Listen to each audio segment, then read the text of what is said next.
dia Manaus, bom dia Amazonas. Está no ar, a partir de agora, o programa Panorama Jurídico. E você pode participar pelas redes sociais e pelos telefones que já estão aí no seu vídeo.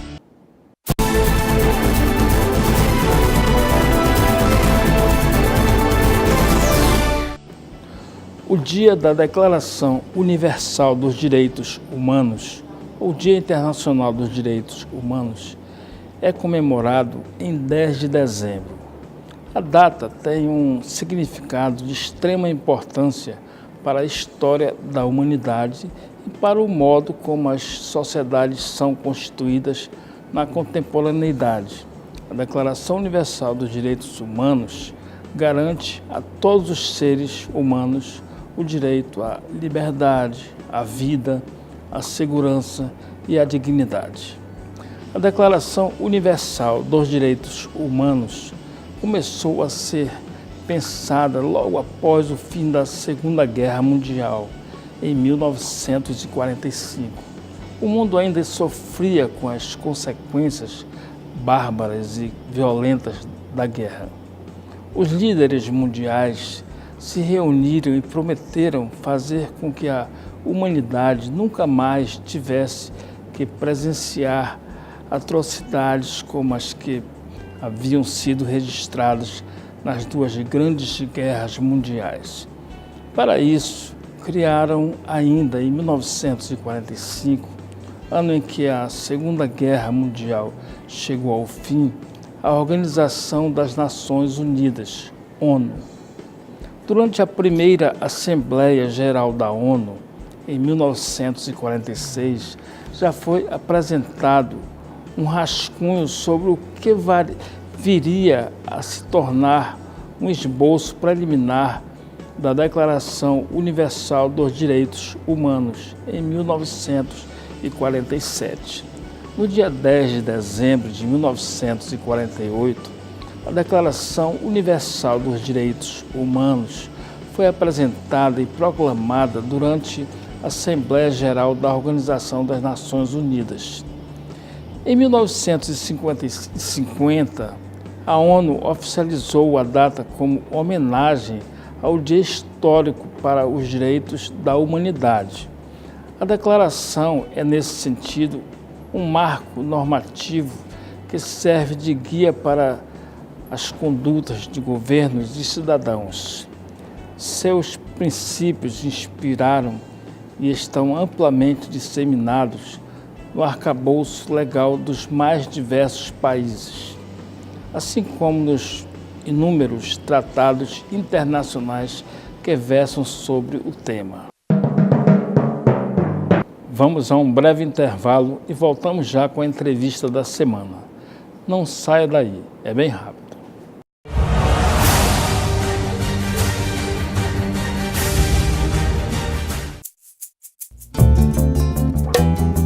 Nascem da criatividade dos aderecistas de festival as mais belas imagens do folclore amazônico. Texturas, miçangas, sementes, brilhos ou tecidos diversos, tudo vira arte por meio das mãos que costuram magia em cada detalhe, enaltecendo a região por meio de brilhos diversos ou sementes nas indumentárias originais.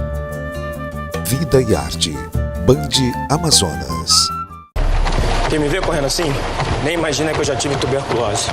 Mas eu venci a doença e qualquer pessoa pode vencer. Se você tosse por mais de 3 semanas, procure a unidade de saúde do SUS e faça o teste grátis. O tratamento também é gratuito, não pode ser interrompido. Vai por mim. Tuberculose existe, mas tem cura. Apoie quem tem a doença. Ninguém merece perder o fôlego por causa dela.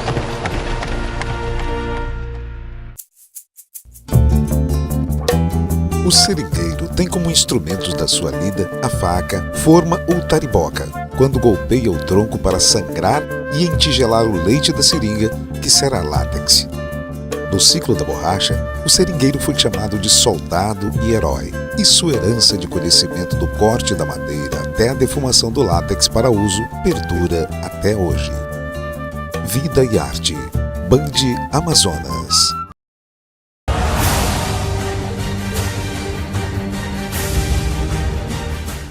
Sejam bem-vindos de volta ao programa Panorama Jurídico.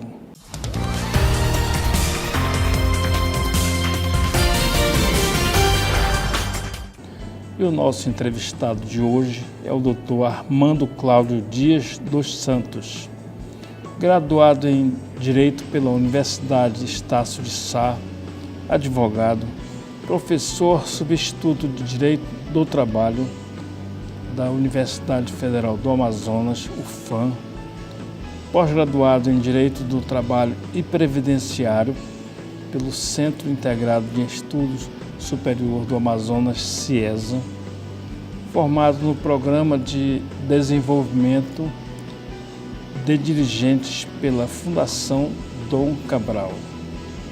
É integrante da Comissão do Concurso para Provimento do Cargo de Juiz do Trabalho Substituto do TRT da 11ª Região. Ele é presidente da Subcomissão de Direito Empresarial do Trabalho da Ordem dos Advogados do Brasil, seccional do Amazonas. Já escreveu diversos artigos na área trabalhista, como dispensa de funcionário integrante da CIPA, bem como sobre acidentes de trabalho, dentre outros. Bom dia, doutor. Muito obrigado pela sua presença. Muito bom dia, obrigado pelo convite. É um prazer estar aqui com você para debatermos assuntos tão importantes do mundo jurídico. Para nós é uma honra. Muito obrigado. Professor, sabemos que o senhor é expert em assuntos trabalhistas em defesa dos empresários. Então existem muitas curiosidades dos nossos telespectadores também com relação a algumas demandas trabalhistas. Inicialmente, eu gostaria que o senhor explicasse para o nosso público de casa, tanto para o trabalhador como para o empregador, o que deve ser feito, qual a orientação ideal para evitar acidentes de trabalho, assim como doenças ocupacionais também, que isso na realidade é muito prejudicial para o empregador, porque muitas vezes causam demandas trabalhistas e as condenações são elevadíssimas. E existe alguma forma ideal para evitar ou minimizar essas questões? Muito obrigado, doutor Eliezer. Realmente esse é um problema que hoje em dia assola a nossa Justiça do Trabalho. O percentual de ações de doença e acidente do trabalho são expressivos e isso é uma realidade não só na nossa região, mas a nível nacional. E para se evitar, não ter as ações é quase que impossível, pois o direito de acesso à justiça, hoje a Justiça do Trabalho, ele é muito amplo e fácil, de fácil acesso. Mas o lado do empresário, para se prevenir dessa situação, para que não ocorram esses adoecimentos ocupacionais ou acidentes de trabalho, a palavra que eu chamo aqui, é uma palavra-chave, seria a prevenção.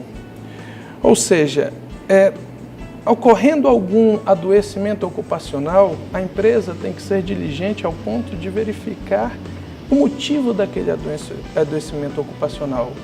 Temos hoje vários fatores que podem ocasionar uma doença ocupacional num trabalhador, dentre posturas incorretas, um mobiliário incorreto, e é interessante que se faça uma análise de cada posto de trabalho, de cada trabalhador individualmente, para que isso não ocorra, para que o adoecimento não ocorra.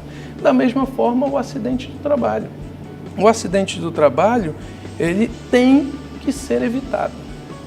Se não puder ser evitado, vamos verificar o que ocasionou aquele acidente de trabalho. Verificando o que ocasionou aquele acidente de trabalho, faz-se um plano de ação para verificar as causas e solucionar aquilo para que não ocorram novos acidentes. Como o doutor falou, é muito indeterminado a partir do momento em que se tem uma demanda judicial. Porque a partir do momento que se tem a demanda judicial, foge do controle do dono do capital, do empresário, qual vai ser a solução daquele processo. pode ser uma solução boa, mas pode ser uma solução muito ruim. Então é muito interessante este questionamento feito pelo doutor. Interessante. Agora eu lhe pergunto o seguinte: muitas vezes o empresário contrata uma banca jurídica trabalhista com a finalidade de dar um bom retorno para suas causas, para suas demandas.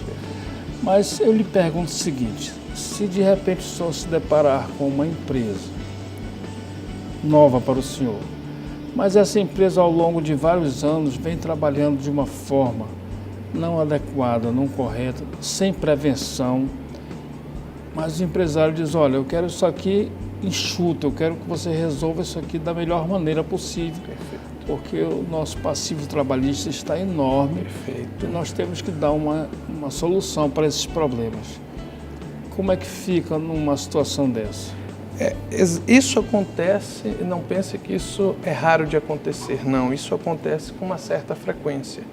E o primeiro passo para se ter essa característica da prevenção é você ter a capacitação do seu SESMIT, das pessoas que lhe prestam serviço em saúde e segurança do trabalho. A partir do momento em que você tem uma capacitação dessas pessoas, este é o primeiro passo para a prevenção. E aí, da parte do advogado, o advogado hoje tem que sair daquela zona de conforto de fazer aquela advocacia reativa, ou seja, chegou a demanda, eu vou me defender. Não, hoje em dia a advocacia tem que ser diferenciada, ela tem que ser uma advocacia preventiva, ela tem que ser, no momento em que chegar a demanda, tem que startar um processo de que você volte para a empresa e fale: olha, por que aconteceu isso? Vamos desenvolver algumas etapas de normatização, de segurança, para que isso não volte a acontecer. Então, a demanda pode ser o primeiro passo, mas ele não para com a defesa no processo. Não, ele tem que voltar para dentro da empresa e, em conjunto com todos os seus, seja o SESMIT, seja o RH, departamento de pessoal, fazer um trabalho em conjunto para que não volte a acontecer aquele ou adoecimento ocupacional ou um acidente do trabalho. Perfeito. Doutor, me diga uma coisa. Aproveitando a sua estada aqui, essa oportunidade que vale ouro, eu gostaria que o senhor desse uma opinião especificamente para os empresários que estão nos assistindo, porque esse é um grande problema realmente de muitas empresas, de muitos empregadores, que muitas vezes eles têm um passivo trabalhista muito elevado, ou seja, um número muito elevado de causas trabalhistas. Isso muitas vezes deixa a empresa numa situação difícil, porque hoje em dia tem um sistema Bacen-Júri que qualquer coisa, a justiça vai lá e já faz a penhora diretamente no banco e fica uma situação difícil. Às vezes a empresa não tem nem como pagar a folha de pagamento dos empresários, dos empregados, porque a justiça levou tudo na penhora Bacen-Júri, né? Então, qual seria a dica que o senhor daria para esses empresários que estão nos assistindo, mais genericamente assim, o que eles poderiam fazer no geral para evitar tantas demandas trabalhistas, quer seja por horas extras, por diversas questões, assim como acidente de trabalho, doenças ocupacionais. Então, existem N problemas trabalhistas que podem ser evitados. O senhor poderia dar uma ideia no geral, assim, como prevenção, que o empresariado poderia utilizar para evitar essas demandas? Perfeito. O primeiro passo nisso é você ter o controle, você conhecer a sua empresa, você saber o que você tem de ações, o que você tem de contencioso, seja trabalhista, civil, o que for. E também conhecer internamente a sua empresa, as capacidades que ela pode aumentar o negócio ou reduzir o negócio. Tivemos várias empresas esse ano, ao longo do ano passado e desse ano, que tiveram que enxugar seus quadros, enxugar custos para poder se manter na crise. Então, o primeiro passo é você saber e ter o controle de toda a sua operação. seja interno, ou seja, processos internos de RH, de DP, o SESMIT, para que se tenha uma qualidade no trabalho dos trabalhadores, seja os externos, que é o contencioso, passivo trabalhista, passivo civil. Você tem que saber daquilo e acompanhar esses processos para que você não seja surpreendido com um bloqueio judicial que quando ocorre, às vezes gera um trauma tão grande que a gente não consegue nem pagar uma folha de pagamento. Então, é o controle de todas essas ações que é importante para o empresariado. Ótimo. Que bom que os empresários têm que ter realmente essa noção, porque o advogado muitas vezes já pega uma causa, uma demanda em andamento, não tem como muitas vezes reverter, não é verdade? Sim, sem dúvida. Bom, quem chegou agora, quem acabou de ligar o televisor, o Panorama Jurídico está aqui entrevistando o doutor Armando Dias dos Santos.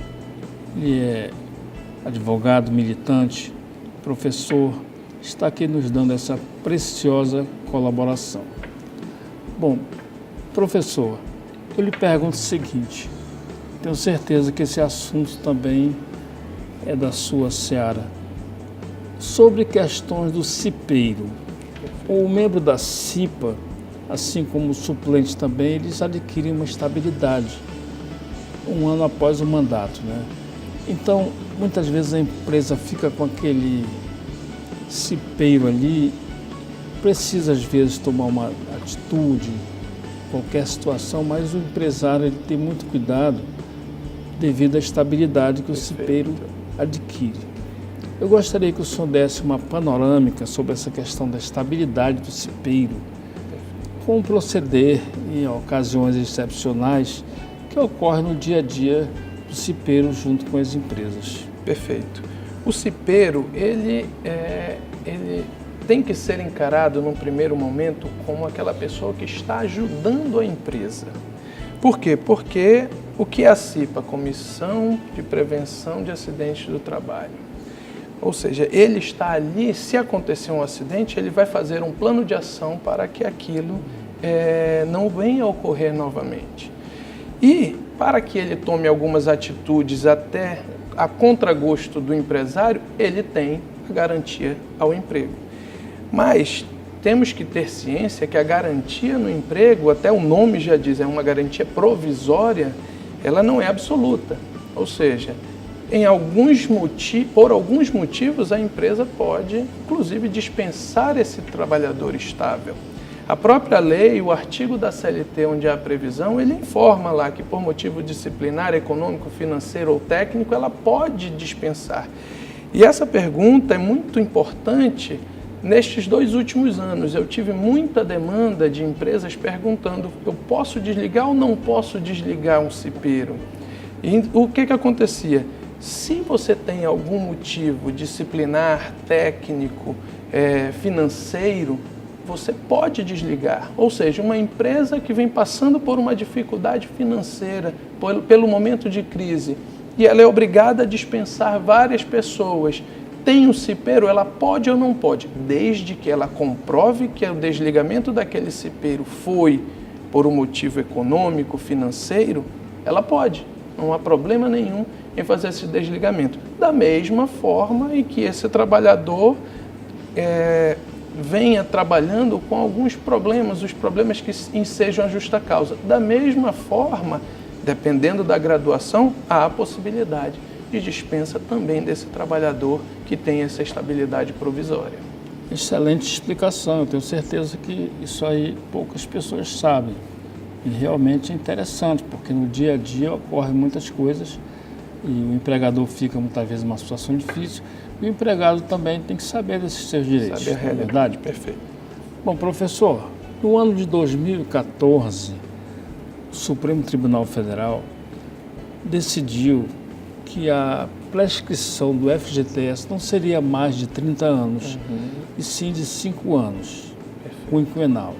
Então, ele entendeu que era inconstitucional essa prescrição trintenal e agora, a partir de 2014, passou a ser uma prescrição de quinquenal, de 5 anos, do FGTS não depositado, não recolhido. Então, essa foi uma decisão interessante E agora, mais recente, o ministro Gilmar Mendes também proferiu uma decisão liminar em que mandou cancelar diversos atos da Justiça do Trabalho, e isso daí mexeu um pouco com a classe empresarial, com alguns trabalhadores.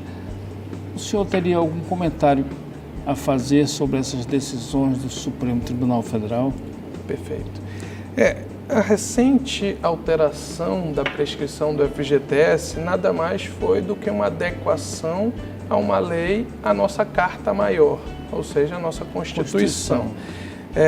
Todos os direitos trabalhistas previstos na Constituição Federal, nossa Constituição Federal é uma Constituição que ela inclusive tem direitos trabalhistas. Isso é muito importante para os trabalhadores. Mas lá já havia a previsão de que essa prescrição, a partir do momento em que se entra na Justiça do Trabalho, é quinquenal. E a única exceção era a prescrição do FGTS. O que o STF veio? Ele veio soterrar qualquer dúvida. Se é de 5 anos na previsão da Constituição Federal, não há motivo para uma lei inferior estender qualquer prazo. Isso reflete claramente na segurança jurídica de todas as partes. Tá certo que neste momento aparece que o benefício foi direto para o empregador, mas o que temos é que observar é que há uma adequação da legislação à nossa Carta Maior e que nós não poderíamos fugir dela. Temos que todas as leis têm que olhar para a Constituição Federal como a maior e obedecer. É o dever de obediência à Constituição Federal. Perfeito. Professor, mais um questionamento, eu gostaria de ouvir sua opinião. Estamos aí prestes a uma reforma trabalhista, que está sendo anunciada, né? Então, se houver realmente uma alteração nessa reforma trabalhista, no sentido de que, por exemplo, os trabalhadores podem ser terceirizados em sua atividade fim. Então, quer dizer, aquela empresa que tem os empregados da linha de produção, todas aquelas atividades que são fim da empresa, digamos que a empresa poderá terceirizar essas funções. E se houver essa previsão dando poderes para uma convenção coletiva, o senhor entende que isso será benéfico para o empregador? Isso vai ser mais uma forma de dar mais segurança jurídica para os empresários? Como se houver essa hipótese, se houver essa alteração nesse sentido? Perfeito. O primeiro passo, quando tratamos de terceirização, é que a gente tem que olhar sob uma ótica mundial.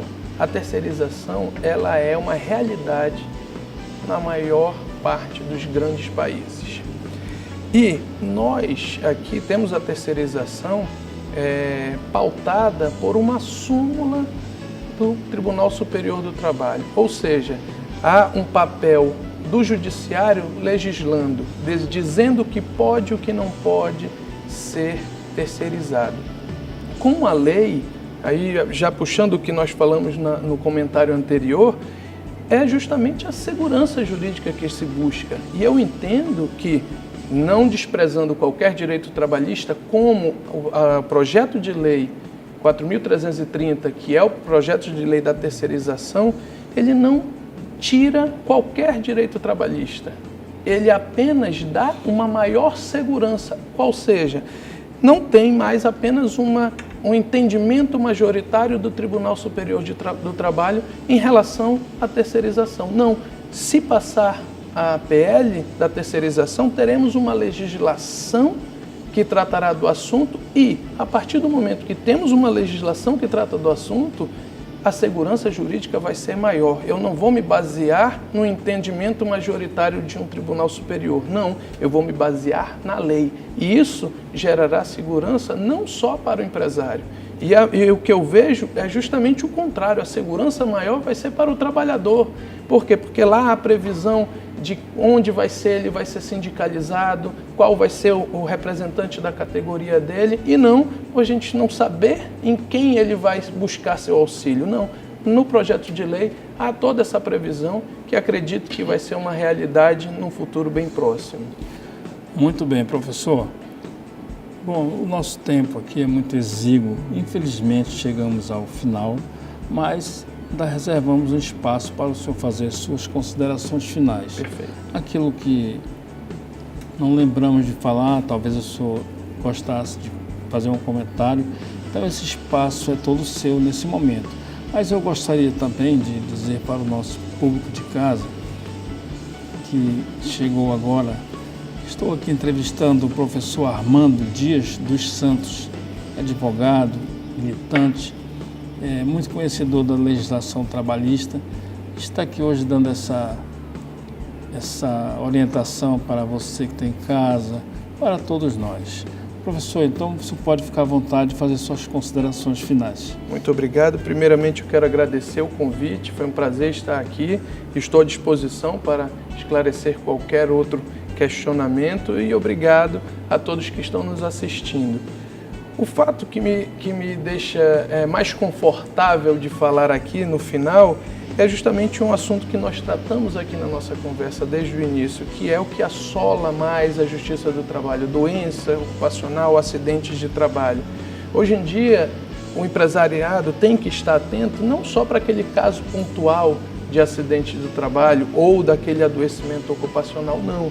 Hoje em dia, um acidente ou uma doença ocupacional, ela não reflete apenas no fato de o trabalhador entrar com uma demanda contra a empresa e pedir, às vezes, valores que são bastante irrazoáveis. Mas, além disso, o período que esse funcionário passou afastado pelo INSS, numa hipótese, no caso em concreto, o INSS entra hoje em dia com uma ação regressiva contra a empresa para que a empresa devolva ao INSS aqueles valores que dispensou ao funcionário no período do afastamento. Além disso, temos também... Pela negligência da empresa. Sim, pela negligência da empresa. Por isso o fator da prevenção que nós conversamos bastante aqui. Então, a ação regressiva é outra ação que a empresa pode sofrer por conta de uma doença ocupacional, por conta de um acidente de trabalho. E, além disso, ainda temos o fator previdenciário. Assim como também um trabalhador acidentado, ele tem problemas com a família fica também desamparada. Sem dúvida. Desestrutura toda a família daquele trabalhador. Não é muito fácil um trabalhador quando sofre um acidente de trabalho. Sim. Professor, o nosso tempo infelizmente esgotou. Perfeito. Muitíssimo obrigado mais uma vez. E o programa Panorama Jurídico de hoje fica por aqui. Obrigado pela audiência e até o próximo sábado. Tenham todos um excelente final de semana.